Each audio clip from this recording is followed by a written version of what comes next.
Selamat sore untuk kita semua. Dalam kali ini saya akan membahas hasil review saya ujian akhir semester untuk mata kuliah perencanaan dan kebijakan sosial. Nama Yohanes Tangguale, NIM 16340-348, jurusan Sosiologi, semester 9, Fakultas Ilmu Sosial dan Ilmu Politik. Saya akan membahas hasil review saya.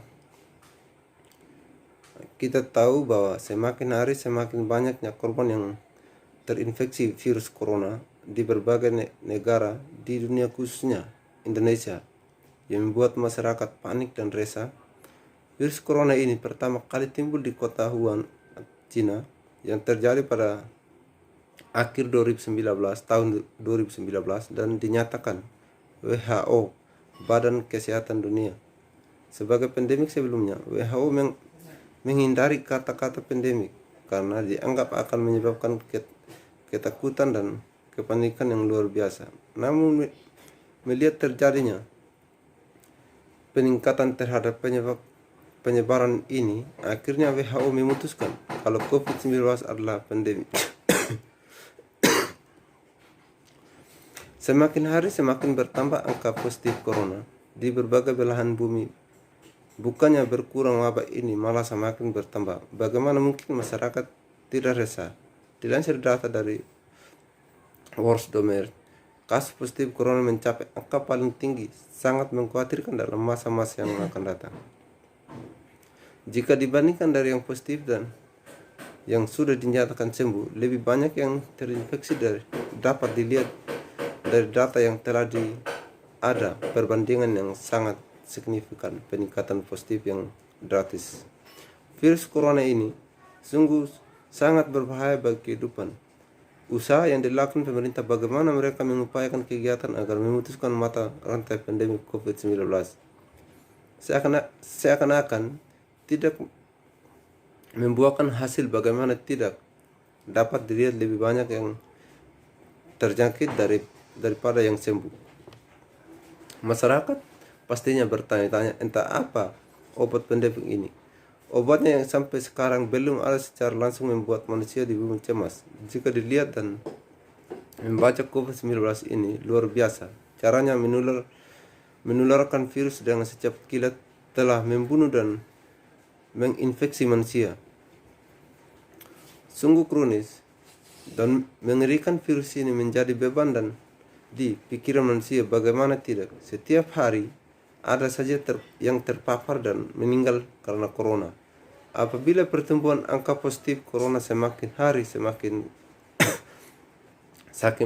meningkat, maka jelas masyarakat manusia di bumi ini akan sangat menderita, baik secara batin, finansial maupun material, dikarenakan adanya faktor pandemi COVID-19. Pemerintah telah melakukan upayanya untuk bertindak secara cepat dan kasus menanggulangan wabah corona, tetapi masih ada saja manusia yang kurang mengantisipasi hal itu dari social distancing dan physical dan distance. Banyak kegiatan manusia yang dihentikan, diantaranya dilarang keluar rumah, tidak dibolehkan salat di masjid, dibatalkan, dan masih banyak lagi. Manusia serasa disambut oleh ketakutan yang begitu luar biasa. Virus corona ini mengancam bagi semua aspek kehidupan sosial. Pandemi COVID-19 terbentuk dari perubahan yang tidak direncanakan, di mana perubahan yang tidak direncanakan itu merupakan perubahan yang terjadi di luar jangkauan pengawasan atau kemampuan manusia. Perubahan ini dapat menimbulkan akibat sosial yang tidak diharapkan. Manusia pun berharap agar wabah ini lenyap dari kehidupan secepat mungkin. Hadirnya wabah ini seakan menguasai tatanan pola kehidupan masyarakat. Sudah cukup penderitaan manusia yang dialami bumi, yang dilanda bencana-bencana yang mengerikan dan merugikan, ditambah lagi dengan munculnya virus yang sangat mematikan. Oleh karena itu, kita berharap agar pandemik ini segera berlalu. Harapan kita ialah tatanan pola kehidupan masyarakat kembali pulih, sehingga kita bisa menikmati kembali tatanan kehidupan sosial yang saat ini tengah terkatung-katung bersebab corona. Saya mendengar kata atau berita tentang virus corona tentu bukan lagi hal yang asing di telinga kita. Apalagi mewabahnya virus corona di Indonesia membuat sebagian besar masyarakat menjadi cemas, panik, khawatir, dan bahkan takut tertular virus ini. Betapa tidak, virus yang awalnya berasal dari Wuhan, Cina ini telah memakan banyak korban di berbagai negara, tidak terkecuali Indonesia. Fenomena ini dapat kita lihat di lingkungan sekitar kita saat ini. Salah satu contohnya yaitu seseorang sedang ingin berkumpul dengan teman-temannya di suatu tempat, tetapi karena adanya pandemik ini membuat dia dan teman-temannya tidak bisa berkumpul, membuat kita malah mengalami yang namanya stres, bayi yang tidak dapat mengendalikan diri. Hal ini justru berbahaya di masa pandemik ini. Karenanya kita perlu refreshing diri untuk keluar dari kemelut masalah psikologis yang satu ini.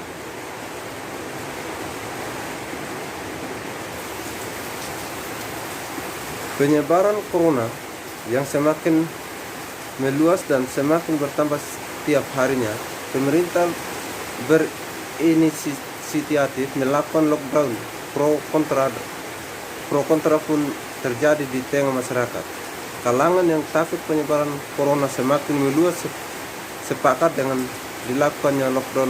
Di sisi lain muncul keberatan sebagai masyarakat yang menganggap lockdown akan mematikan penghidupan orang banyak, terutama mereka yang bekerja di sektor informal dan tidak memiliki tabungan.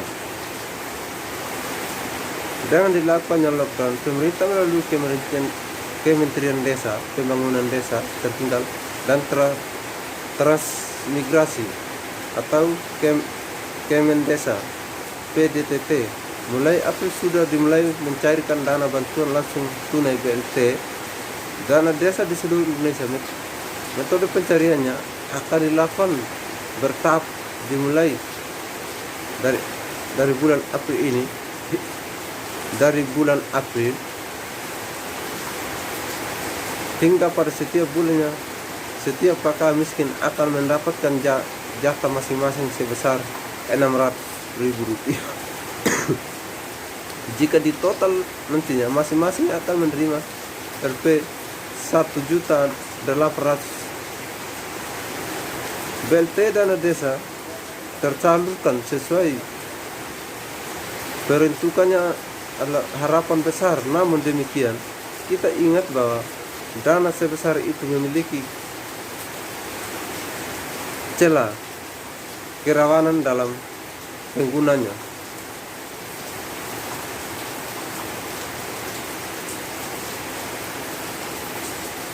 Kita masih ingat beberapa peristiwa di negeri ini. Banyak bantuan sosial disalahgunakan oleh oknum yang tidak bertanggung jawab dan rata-rata dilakukan oleh oknum pejabat dan mantan pejabat.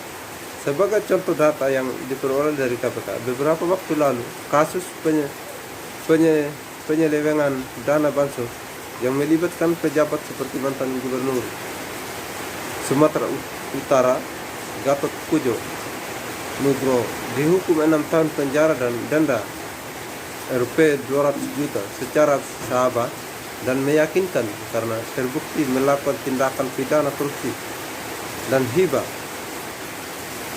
dan bansos. Kemudian mantan Sekda Kabupaten Tasikmalaya Abdul Qadir divonis 1 tahun 4 bulan pidana terkait korupsi dana bansos juga. Terima kasih hasil review saya.